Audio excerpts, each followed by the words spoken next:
Master minds commerce చదవాలనుకునే 10th inter విద్యార్థుల తొలి ఎంపిక. సరే రైట్. ఇప్పుడు కేసీఆర్ గారు 10 ఏళ్ళు అధికారంలో ఉన్నారు. ఏంటి సార్ అంటే మీరు అన్నది ఇందాక కారు ఎక్కడది, ఆయనకి కారు కూడా లేదు, ఆలీల కారులో తిరిగేటోడు. మరి ఈరోజు 1,00,000 కోట్లు తిన్నాడని ఆయన మీద నెపం వస్తుంది. 10 సంవత్సరాలు ముఖ్యమంత్రిగా చేశారు. కుటుంబంలోనే అందరికి ఉద్యోగాలు తప్పితే తెలంగాణకి ఏమి ఉద్యోగాలు ఇవ్వలేకపోయారు. నీళ్లు నిధులు నియామకాల విషయంలో కేసీఆర్ గారు పెద్ద సాధించింది ఏమి లేదని రకరకాల మాటలు మాట్లాడారు. అంటే నీళ్ళులో సాధించాలంటే ఈ కరెంటు విషయంలో తప్పు జరిగిందని అంటే కొద్దిగా తిప్పలే, అది మంచిదేం కాదు. సరే అందులో ఏమన్నా అవకతవకలు జరిగినా పరిశీలించాలి, అందులో ఏమన్నా అవకతవకలు జరిగినా పరిశీలించాలి. ఇప్పటికీ సెక్రటరీ అది ఊలగొట్టి కట్టిండు, అది సుందర స్వప్నమే. ఒక తాజ్మహల్ మరిపించే తీరుగా కట్టిండు, వైట్ హౌస్ లా ఉంది, వైట్ హౌస్ మరిపించే తీరుగా కట్టిండు. కానీ అది ఎక్కడికొచ్చే దాన్ని ఎందుకు గులగొట్టినట్టు? దాన్ని దవాఖానకో ఇచ్చి ఇంకొక ల్యాండ్ ఎక్వేషన్ చేసి కడితే మంచిగా.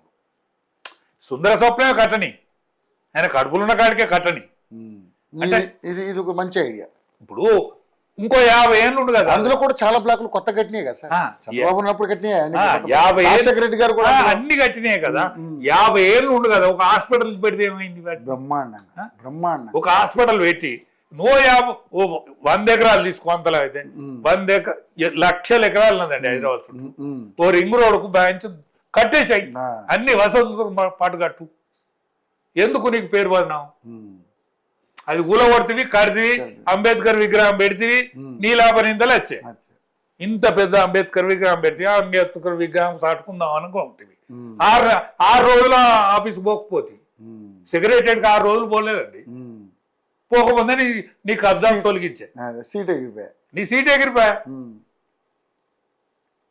శీలం చేశాడండి ఆయన. శీలం అంటే ఆయన ఏం తప్పు చేసిండని కూడా నేను అనుకోను, గత దుర్మార్గుడు ఏం కాదు. ఆ పొల్లగాళ్ళ మీద ప్రేమ, ధృతరాష్ట్రుని కొను దుర్యోధన మీద ఉండే చూడు ప్రేమ. కురువంశం నాశనం అయినట్టు ఈ పార్టీ నాశనం అయింది. ఆ పిల్లగాళ్ళ మీద, ఆ 2 పొరగాళ్ళ మీద పెట్టుకున్నాడు. హరీష్ అంటే మాతో పాటు ఉద్యమం వల్ల కష్టపడ్డాడు, బాధలు పడ్డాడు, అవస్థలు పడ్డాడు, అంతా చాకరీ చేసినట్టు. మీరు అన్నట్టు హరీష్ రావు గారిని తొక్కుతున్నారంటారా సార్? ఇక హరీష్ కేటీఆర్ జిందాబాద్ అనాలి. అంటే తప్పుతాడు, లేకపోతే తొక్కుతాడు. హరీష్ ఇవాళ కూడా వెన్నెంక ఆ పార్టీకి, హరీష్ ఇవాళ కూడా వెన్నెంక ఆ పార్టీకి, ఇవాటికి కూడా వెన్నెంకే. ఆ వెన్నెంక ఏటన్నా నిర్ణయం తీసుకుంటే టీఆర్ఎస్ అనేది లేదు. ఇవాళ కూడా టీఆర్ఎస్ లేదు. టీఆర్ఎస్కు ఉన్నది లీడరే. ఎందుకంటే మేము 30 ఏళ్ళ ఉద్యమాన్ని చూసినాం. అంటే చిన్నప్పటి నుంచి నేను రాజకీయాల్లో ఉన్న విషయం చెప్తాను. అవునవును. మేము ఉద్యమం చేసిన రోజు 30 ఏళ్ళోడు మాయంబడి ఉన్నాడు. 18 ఏళ్ళ నుంచి 30 ఏళ్ళోడు మాయంబడి ఉన్నాడు. ఇవాళ 18 ఏళ్ళ నుంచి 30 ఏళ్ళోడు వాడు డైరెక్ట్ మోడీ. 18 ఏళ్ళు యువత 18 ఏళ్ళ నుంచి 30 ఏళ్ళు ఉన్నోడు ఆడ పార్టీ శాఖ లేదు, ఆర్ఎస్ఎస్ లేదు, ఏబీవీపీ లేదు. కానీ వాడు 18 ఏళ్ళ నుంచి 30 ఏళ్ళు ఉన్నాడు, వాడు డైరెక్ట్ మోడీ కనెక్షన్. వాడు హిందూ బీజేపీ, మళ్ళా వాడు హిందూ బీజేపీ. కరెక్టే సార్, నిజంగానే. ఇప్పుడు నీకు 18 ఏళ్ళు ఉన్నాడు, 45 ఏళ్ళు అయ్యాడు టీఆర్ఎస్ లా. 35 ఏళ్ళు ఉన్నాడు, వాడు 55-60కి వచ్చిండు. అనేక మంది చెడిపోయిన్లు, గాబరైన్లు, కాల్వంకరైంది, కన్వంకరైంది, పక్షవాతం వచ్చింది, పిల్ల రాగమైన్లు, సంసారాలు కూసైనాయి. ఏది నీ పార్టీ ఎట్లయితుంది? ఇప్పుడు 18 ఏళ్ళోడు బాట వేయాలి, 30 ఏళ్ళోడు బాట వేయాలి. ఆ రోడ్ ఎత్తే మాసంటోడు నిలబడతాం. ఇప్పుడు 5గురం జైలు పోయాం కదా, 6గురం అనుకో. ఏది ఆయనకు ఆరంకే మీద ఒకటి ఉండేది, ఆయనకు ఉండేది. జయశంకర్ దాబు చచ్చిపోయి, నాయన నరసన్న చచ్చిపోయి. నాయన నరసన్న ఎందుకు చచ్చిపోయాడు? నువ్వు వాళ్ళకు రానియకపోతే రందే తెచ్చి నాన్న అడ్డం పడ్డాడు, చచ్చిపోయాడు. అరే అందరు కలకల అన్నారండి. అరే దప్పు కొట్టినోడు, పాట పాడినోడు, బస్సు ఎక్కినోడు, జెండా కట్టినోడు, ఎంతమంది వాళ్ళందరూ ఏరి. ఇప్పుడు పెద్ద లిస్ట్ ఏముంది ఆయనతో పాటు వాళ్ళందరూ ఏరి ఉంటానా, వాళ్ళ నరేంద్ర గారు ఏరి, వాళ్ళందరూ ఏరి అసలు. వాళ్ళందరూ ఎంత కష్టం చేస్తే అయింది ఇదంతా, బతికైద్దా? వాళ్ళందరినీ పక్కన పెట్టేశాడు. ఎవరు సాబితా ఇందిరారెడ్డి, సబితాయింద్ర రెడ్డి ఎవరు, ఆ తలసాని శ్రీనివాస్ ఎవరు, దయాకర్ రావు ఎవరు, అంతా టీడీపీ. వీళ్ళంటే వాళ్ళందరూ మమ్మల్ని కొట్టిన వాళ్ళు అండి, మమ్మల్ని తిట్టిన వాళ్ళు, మా పని నడవనియని వాళ్ళు, టీఆర్ఎస్ను ఉరికిచ్చిన వాళ్ళు. వాళ్ళందరూ వాళ్ళందరినీ కూర్చుని పెడితే మమ్మల్ని సలాం పెట్టి ఎట్లయితే సో ఎన్ని పార్టీ ఎట్లుంటది. మీరు ఎన్ని విభేదించి బయటకు వచ్చారు. విభేదం అంటే నాకు కలవకనే అవును బా నేను అంటే అధికారం వచ్చాక పూర్తిగా మారిపోయారండి ఆయన. అంటే క్రమేణీ మారిపోయింది. ఈ పిల్లల ఆధిపత్యం ఎక్కువైంది. పోతే ఆయనకు కొద్దిగా ఫ్యూడల్ మనస్తత్వం దాగున్నదా. ఇప్పుడు అంటే మీరు ఒకప్పుడు చూసిన కేసీఆర్కి ఇప్పుడు కేసీఆర్కి సంబంధం లేదు. అంటే ఒకటండి, పులిని చాదుకుంటే అది అడి వచ్చేదానిక మనతో ఉంటుంది. అడి వచ్చినాక దాని గుణం బయటపడదా. ఏం చెప్పారు సార్ నిజంగా. పులిని చాదుకున్నాం, పులిని చాదుకుంటే మేకపాలే తాగింది, మేకపాలే తాగింది. అడవిలో పోతాంటే దాని గుణం బయటపడదు. అడవిలో పోతాంటే అది జంగల్ చూడ మనం మెడగొరక. అంతే అట్లా చేసిండండి ఆయన. పిల్లలను ఎందుకు తీసుకొచ్చినట్టు, వాళ్ళు ఉద్యమం అనుకున్న వాళ్ళకి ఏం సంబంధం. వాళ్ళు ఎవ్వరు వాళ్ళు ఎక్కడ అప్పుడు అసలు వాళ్ళ ఉద్యమం వాళ్ళతో సంబంధం, వాళ్ళు ఎక్కడో అమెరికాలో చదువుకున్నారు, అక్కడ స్థిరపడ్డారు, వాళ్ళు తీసుకొచ్చి ఆంధ్రాలో ఎక్కిచ్చారు అనేది కూడా చాలా మంది మాట్లాడారు. ఇప్పుడు కేటీఆర్ నేనే కండువా కప్పుతుంది, నేనే సభ్యత్వం ఇత్తిని పార్టీలు చూడండి. నేను ఆయన ఊరియా భత్తుతో పోల్చి నేను సూపర్ భత్తుతో పోల్చుకున్నా. యూరియా భత్తాలు దొరకనప్పుడు సూపర్ భత్త వాడు దుకాణం పొడు పెడతాడు, లింక్ పెడితే వాడు ఊరియా కొనాలి, సూపర్ భత్త అక్కరని సూపర్ భత్తతో కూడా కొనాలి. నేను ఊరియా భత్తతో పోల్చుకున్నా, కేటీఆర్ను ఇంద్రుడిని చేసిన. అంటే ఇట్లా ఎంతమంది బలిదానాలు ఎట్లా ఇటువంటి వాళ్ళని దగ్గర తీయకపోతుంది, మీరు దగ్గర ఉంచుకోకపోతుంది. 100 ఎకరాలను అమ్ముకున్న రాజేంద్రని నిలబడుతుంది. మచ్చ ఉన్నది ఆయన గింత మచ్చ. ఏమన్నా తిన్నాడా? నిజంగానే మరి ఏంటి ఆయన భూములో దందా చేశాడని చెప్పి అసలు ఎందుకు వచ్చిందంటారు కేసీఆర్కి? నేనేమంటానంటే ఆయన భూమిలో దందే చేసిండు అనుకో, రాజేంద్ర గారికి భూమిలో దందే చేసిండు అనుకో. మరి రేవంత్ రెడ్డి ఈయన ఒకట ఇవాళ కూడా హైడ్రా మీద దాని మీద మూసినది దాని మీద వాళ్ళు ఇద్దరు విభేదించుకుంటారు కదా. ఆయన భూములు తీసుకుంటే ఆయన తప్పుడే ఈయన తీస్తేను అన్న. అవును తప్పే ఉన్నదండి. అవును తీయాలి కదా మరి. ఒకవేళ నిజంగానే ఈటల రాజేంద్ర గారు భూముల దందా చేస్తుంటే ఇప్పుడు ఈయన తీయాలి కదా మరి. ఈయన తీయాలి, ఆయన తీయాలి, ఇద్దరు ముఖ్యమంత్రులే కదా. మీకు అడ్డమేమున్నది? ఇవాళ పార్లమెంట్ మెంబర్ కావచ్చు, ఇవాళ ఆయనకు మర్యాద ఉండొచ్చు, సెంట్రల్ గవర్నమెంట్ లో ఆయనకు ప్రచారం ఉండొచ్చు. అంటే దానికి భయపడే ఈటల రాజేంద్ర గారు బీజేపీలోకి వెళ్ళారు, కేసీఆర్ ని తట్టుకోలేక అనేది. తట్టుకున్నాడు కాదండి, ఆయన వామపక్ష భావజాలంతో మెదిగిన మాట నిజం. ఎవరు? ఈటల రాజేంద్ర గారు. అవును. వామపక్ష భావజాలం అంటే సునిశ్చితంగా అభ్యుదయ భావజాలనే వామపక్షం అంటారు కదా. అంతే కదా. ప్రపంచ దేశాలన్నీ వామపక్షం ఉండే కదా ఒకప్పుడు. అవన్నీ ఏమైనా ఇయ్యాలి? అసలు ఎక్కడ ఒక్క సీటు కూడా వచ్చే పరిస్థితి లేదు అసలు. భారతదేశం అంటే అందాం. ప్రపంచం సోవియట్ రష్యా ఏమైంది, చైనా ఏమైంది, వీళ్ళందరూ ఏమైంది? అంటే ప్రపంచం నడిచే తీరుగా అర్థాలు అన్నట్టే కదా. అంతేగా. పేరు ఏమున్నా, రంగు ఏదున్నా, ఇప్పుడు నేను తీరాంగి దొరుకుకున్నా, మీరు ఆ తీరాంగి దొరుకుకున్నాడు, కానీ అభిరుచి అయితే ఒక్క తీరుగానే ఉన్నది కదా. మీరు కాఫీ తాగిన నేను కాఫీ. కరెక్ట్. అవును, మీరు కాఫీ చెప్పక నేను కూడా చెప్పిన. అభిరుచి అయితే ఒక్క తీరుగున్నది కదా అంటాను. నీ ప్రపంచం అభిరుచి మారిపోయింది కదా, ప్రపంచం టేస్టే మారింది కదా. ఆయనే ఒక ఒక భావజాలంతో పెరిగినోడు. ఆయన నీకు మచ్చలేనోడేనా? మచ్చలు ఉంటే మరి మీరు బయట తీయండి. ఇదివరకు ఆయన ముఖ్యమంత్రి అయినా ఇప్పుడున్న ముఖ్యమంత్రిని కూడా ఆ రాజేంద్ర మధ్య ఈయన మధ్య పంచాయతీ అవుతుంది కదా. మరి ఆ పంచాయతీ నువ్వు పంచాయతీ పురస్కరించుకొని ఏమన్నా దొంగ పని లంగ పని ఉంటే తీయాలిగా. నిజంగా అవినీతి చేస్తుంటే తీయాలి. జనం ఆయన ముఖాన్ని చూస్తాను, జనం అందరికి ఛాన్స్ ఇస్తున్నారు. అంటే ఇప్పుడు మీరు బీజేపీలో ఉన్నారు కాబట్టి రాజేంద్రకి సపోర్ట్ గా మాట్లాడుతున్నారు, వాస్తవాలు మాట్లాడుతున్నారు. సార్ నేను 17 ఏళ్ళ నుంచి నేను బీసీ ఉద్యమాలలో తిరిగినాను, బ్యాక్వర్డ్ క్లాస్ ఉద్యమాలలో కూడా తిరిగినాను. మాకు మేమే చేయాలనుకునేది ఎవరు రాకపోయేది, మాకు మేమే అనుకునేది. కానీ ఇవాళ ఫస్ట్ టైం అరే ఎన్నాళ్ళురా మనకి ఒక్కసారి మనం కావాలనుకుంటాను జనం, ఎన్నాళ్ళు మనకి ఇది ఒక్కసారి మేము కావాలి. ఇవాళ బీజేపీ బామన్ బనియా పార్టీ అని బదనాం. బామన్ బనియా పార్టీ అని బదనాం. మీరు దేశ రాజకీయాలను మొత్తం పరిశీలించండి. సార్ మొట్టమొదలు జవహర్లాల్ నెహ్రూ, నెహ్రూ తర్వాత లాల్ బహదూర్ శాస్త్రి అని కొద్ది రోజులు. దాని తర్వాత ఇందిరా అచ్చా గాంధీ కోట ఆయనే, వీళ్ళు బాబనోళ్ళు. ఆయన చేసుకున్న ఖాన్, ఆమె చేసుకున్న ఖాన్. అవును. ఈ జనాన్ని మోసం చేసుడు కాకపోతే ఏంటి సార్ ఇది? ఒక్కసారి మీరు అంతేలేండి, విజ్ఞులకు దాని మీదే చాలా డిస్కషన్స్ కూడా నడుస్తున్నాయి. మీ ద్వారా నేను విజ్ఞప్తి చేస్తాను. అంతే. ఇప్పుడు మన ఇళ్ళల్లో హిందూ దేశంలో వాళ్ళు హిందువులే కదా, బాబనోళ్ళే కదా, వాళ్ళు అలా బాబనోళ్ళే కదా, హిందువులే కదా. ఈ దేశంలో పెళ్లి అయినాక ఆడిదాన్ని ఇంటి పేరు మారిపోద్దా? అట్నే ఉంటుంది, మారిపోతుంది డెఫినెట్. మన హిందూ సాంప్రదాయ ప్రకారం, మన సాంప్రదాయం ప్రకారం మారిపోతుంది. అచ్చా, నీకు మారిపోతే మారిపోయినా, మారిపోతే నువ్వు ఏం కావాలని వెనుక ఖాన్ ఉండాలి పేరు. ఇందిరా తర్వాత ఆయన భర్త పేరు ఉండాలి, ఇందిరా ఖాన్ ఉండాలి. మరి ఇందిరా ఖాన్ ఉండాలి. గాంధీ ఎందుకు? ఇందిరా గాంధీ. ఈ సోనియా అయింది ఇటలీలో పుట్టిన ఆమెకేంది? ఆమె గాంధీ. రాహుల్ గాంధీ ఇటలీ అమ్మాయిని పెళ్లి చేసుకుంటాడు, వాళ్ళ కడుపులో పుట్టిన వాళ్ళు గాంధీలా. ఇది ఎట్లా ఇది విమర్శద్ద. అందుకనే దేశంలో ఒక మార్పు వచ్చింది. 75 సంవత్సరాల స్వాతంత్రంలో ఫస్ట్ టైం మొట్టమొదటిసారి, ఒకసారి, 2 సార్లు, 3వ సారి కూడా బీసీ ప్రధానమంత్రి అయింది.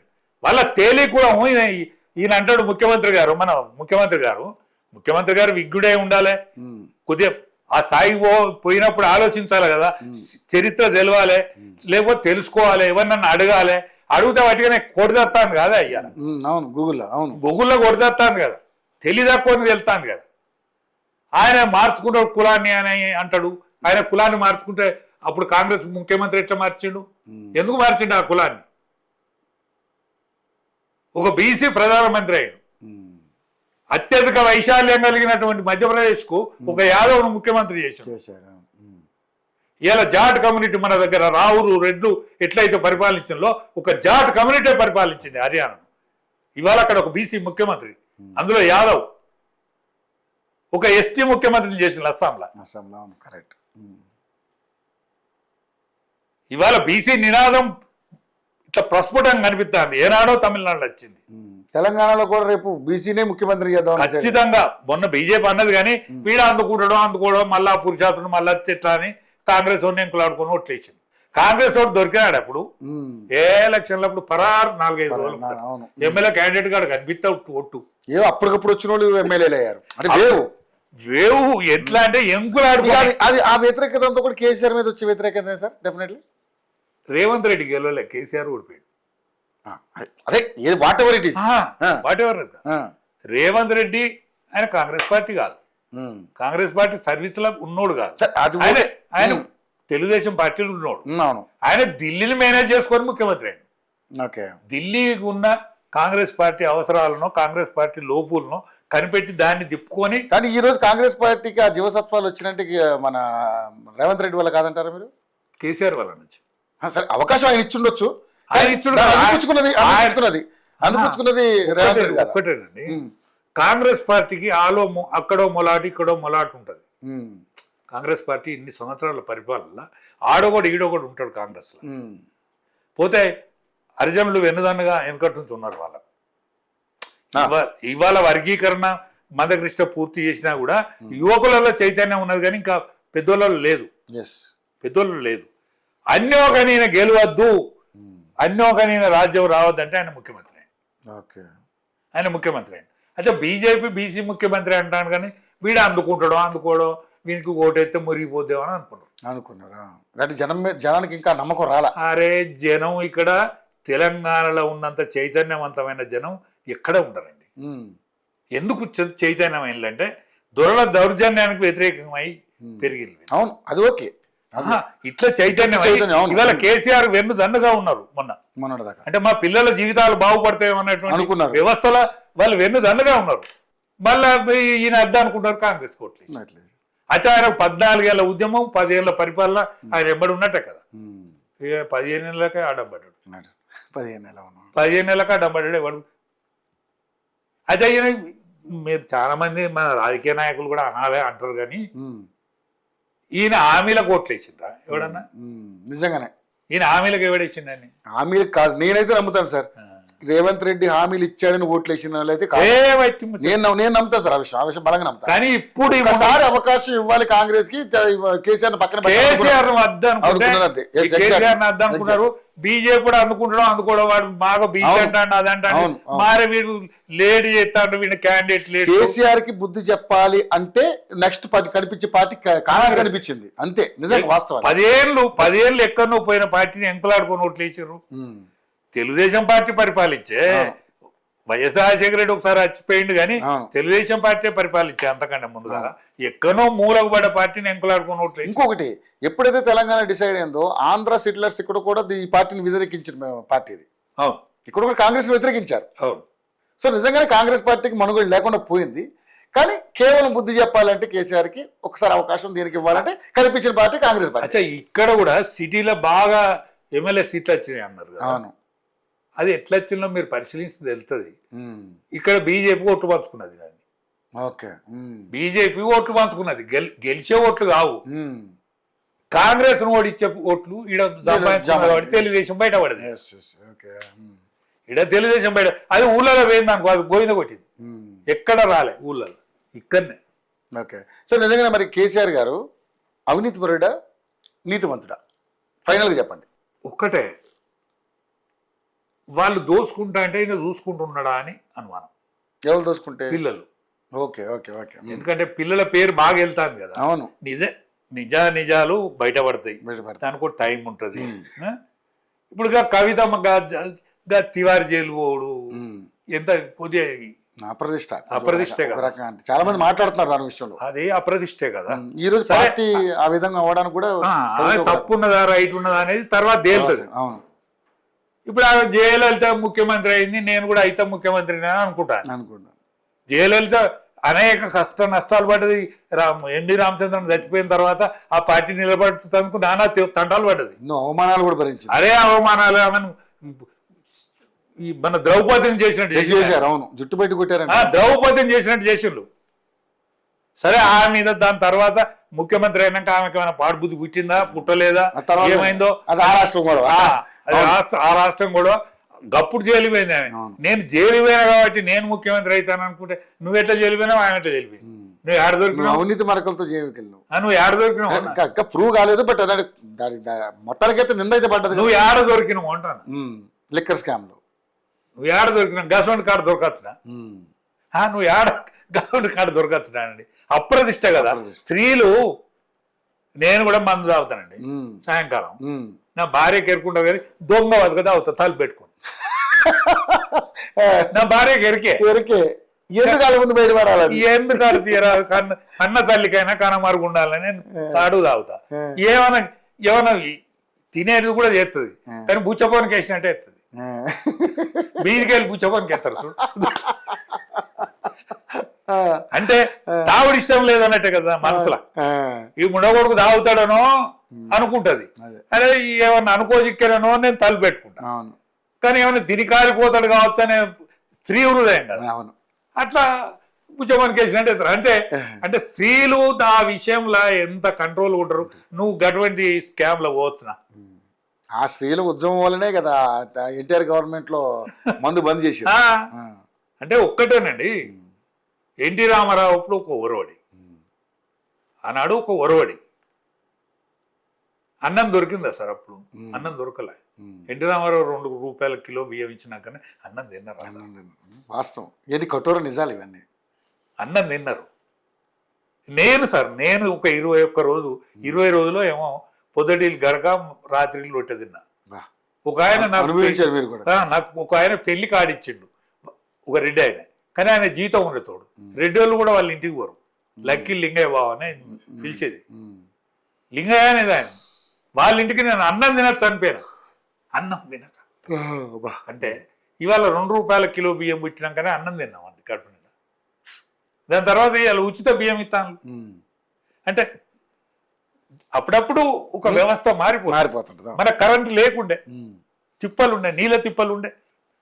చేసిండా చేయలేదా, వర్షాలు పడ్డాయా, దేంతో కేసీఆర్ కాలంలో నీళ్ళు వచ్చినాయి. కరెంట్ కూడా 24 గంటల కరెంట్. అంటే ఒకటే 24 గంటలు బుగ్గెలిగింది. కరెంట్ మోటార్లు కాలినాయా కూలినాయా అనేది జనం సుఖంగా లేదా ఇది మీకు తెలియదు. దాని వెనకాల కష్టాలు. 3 ఫేజ్ కరెంట్ లేదు, కానీ 2 ఫేజ్ కరెంట్ కూడా లేకుండేది మనకు. అవును అవును. అంటే ఈ కొన్ని పునరుద్ధరణ జరిగిన మన వాస్తవం. ఈయన తెచ్చిండు చూడండి ఈ భూముల మీద ధరణి. ఆ ధరణి పాడుగానే ఆయన ధరణి ఇలా ఏదో నాశనగాలం ఉన్నదండి. ధరణి ఒకటి, అదేంటది దళిత బంధు ఒకటి, దళిత బంధు ఎవరికి అంటింది? ఎవరికి అంటలే. హుజరాబాద్ వాళ్ళకి ఇచ్చిండు దళిత బంధు, పాడే ఈటల రాజేంద్రని ఓడియాలి ఇచ్చిండు. ఎవరికి అంటలే. అసమ్మతే చాలా మందికి ఉన్నది. దళిత బంధు ఎవడో తినడని వీడు తిననోడు 90 మందికి రాలే, 10 మందికి అయితే కోపం కాదా? అంతే కదా సార్, అంతే కదా, కోపం కాదా? అంటే అలవిగానే హామీలు ఇచ్చుడు పార్టీలు ఒళ్ళు దగ్గర పెట్టుకొని బతకాలి. మా సొమ్ము మాకిచ్చే దాంట్లో మీరేదో దానం చేసినట్టు, అవును, మా సొమ్ము మాకిచ్చుకుంటేనే మీరేదో దానం చేసినట్టు. అవును. ఏం మాట్లాడారు జనం ఇది తెలియట్లేదు, జనానికి ఇది తెలియట్లే. తెలంగాణలో తెలియట్లేదు, ఏపీలో తెలియట్లే. అంతకుముందు కూడా జగన్మోహన్ రెడ్డి విపరీతంగా డబ్బులు మంచి పెడితే ఆయన జేబులో సొమ్ము ఇచ్చినట్టు ఆయన అక్కడ బిల్డప్. అందరు జనాలు నమ్మకాలు చూడండి సార్. నిజంగా ఒక్కటే జనంకు తెలుస్తుంది, తెలిసే జగన్మోహన్ రెడ్డిని నిలబెట్టి కరెక్ట్. కేసీఆర్ ను ఎట్లా ఎలగొట్టాలని అట్లా ఎలగొట్టారు. అవును. ఇప్పుడు రేవంత్ రెడ్డిని ఎన్నిక పెట్టువని రేపు అంతే. అందుకే భయపడుతున్నట్టున్నారేమో నాకు తెలియదు, కానీ స్థానిక సంస్థల ఎన్నికలు కూడా వాయిదా వేసుకుంటూ వస్తాయి. అంటే ఒక్కటే రాజ్యాంగం ఏమున్నదంటే, రాజ్యాంగంలో స్థానిక సంస్థలకు పైసలు, స్థానిక సంస్థల ఎన్నికలు పెడితేనే పైసలు రిలీజ్ అవుతాయి. దానికోసం పెట్టాలి. అయితే పెట్టినా కూడా ఒక్కటే సార్, పెట్టినా కూడా గెలిచినోడు గెలిచినట్టే అధికార పార్టీ పోతారు. అంతే. ఎందుకంటే మరి ఉన్నదిగా 3 ఏళ్ళు 4 ఏళ్ళు 3 ఏళ్ళల్లో వాడు లండ్ అవుతాడు. ఏది సర్పంచ్ గాడు, ఎంపీడీసీ గాడు, వీడు లండు అవుతాడు. వాడు తిరిగితే ఒక్కోటి అయితే ఒట్టు పెట్టు. వాడు తిరిగితే వాడు అత్తాండ్రా సర్పంచ్ గాడు అని ఊళ్ళో ఎటువంటి చైతన్యం ఉన్నది అనుకుంటాను గ్రామాలలో. జనం ఎడ్డోళ్ళు కాదండి. మాస్టర్ మైండ్స్ కామర్స్ చదవాలనుకునే 10th ఇంటర్ విద్యార్థుల తొలి ఎంపిక